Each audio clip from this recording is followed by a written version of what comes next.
Do you guys remember this guy, Balogun Pasha? Very interesting. When I saw this tweet, I couldn't I couldn't stop myself from laughing hysterical because I remember vividly during the summer, a lot of Arsenal fans were actually like, "Oh, why are we selling him? We should keep him. He's better than Eddie." And I couldn't believe when I was hearing that he's better than Eddie. Balogun Pasha is better than Eddie. Sometimes are we watching the same games? I don't see it. I know he did relatively well on loan, which come on, that was the purple patch. We know he's not that. He doesn't have that quality. Let's stop lying to ourselves. It's like you can see certain players do certain stuff, and like, that was a fluke season. That was a fluke performance. Can you maintain that level? We know Balogun is not that guy. Now, I'm not trying to deride him, and I know Eddie is not that guy for us now for the future. We need to upgrade on Eddie. But for you to say convincingly in your loud voices, in your arrogant voices that Balogun Pasha is better than Eddie.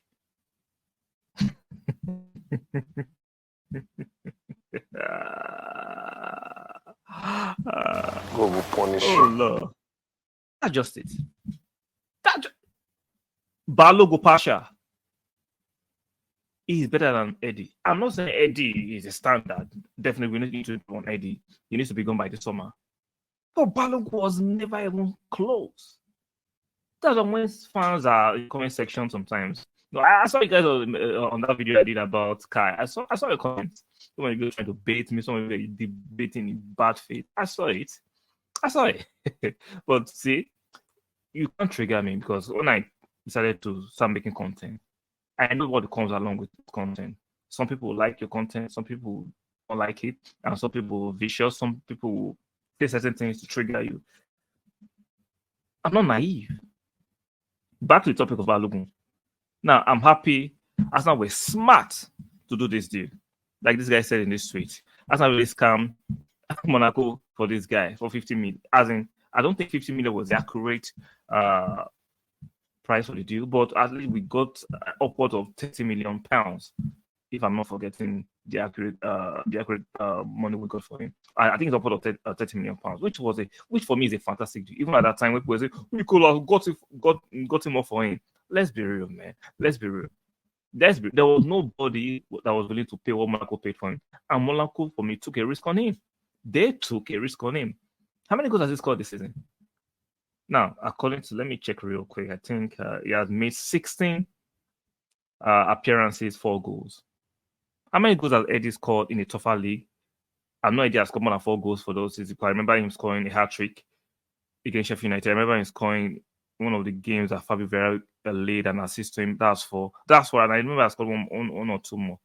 Like, come on, man. I understand he might not have the aesthetic of Balogun, but Balogun doesn't. How many aesthetics does Balogun have? Balogun Pasha, what does he have? He's a very average player that was lucky to be part of the Arsenal Academy. Just like when we saw the Willock, a lot of you, let's not select. Keep him for what? Remember, it will be too. Like, these guys are very bang average players. Okay, let me take it back. I won't say bang average. That's a bit of a stretch by me. I apologize. But I would say these are average players. We can cash in so we can buy better players. Like, there's people that were keen that, we shouldn't send Quarantine on loan. Let's keep him because of injuries. He has had 2 major hamstring injuries at Real Sociedad. Did you see him yesterday against PSV or PSG rather? No, because he's still injured. Like, sometimes when fans just talk, it's just emotionality, no logic, no sense to it. Just talk for talking's sake, because the jeopardy and the consequences doesn't come to them directly. So they can always change their mind and say whatever they want to say because no consequence today. You have always default, Eddie or Arteta should have known better. Edu should have done better. Very, very interesting. I'm just doing it because during the summer, there were too many calls about, let's keep Balogun. It wasn't making sense.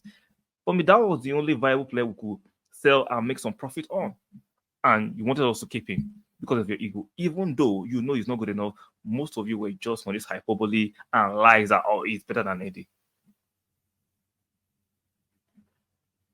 Do you still retain that opinion as of now?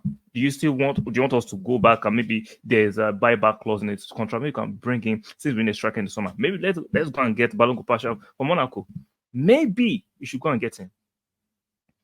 That's why sometimes the opinions of fans, like Mr. Flair says, is rubbish. And I think it's absolutely rubbish. Club owners and the hierarchy of the club should not always take the opinions of fans seriously, because the modern fan, majority, I'm not saying all, majority of them are just idiots.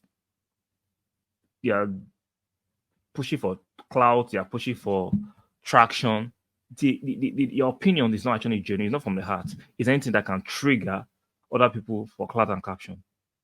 I couldn't believe when I was like pushing back, like, let's sell him and make some profit. No, oh, a lot of people are shouting with bigger platform. Let's keep Eddie, let's keep him. Sorry, let's keep Balogun, and they're trying to sell Eddie. Even though I understand both players are not of the required level, but come on, Eddie can still do a better job in context, right, to what Balogun can do.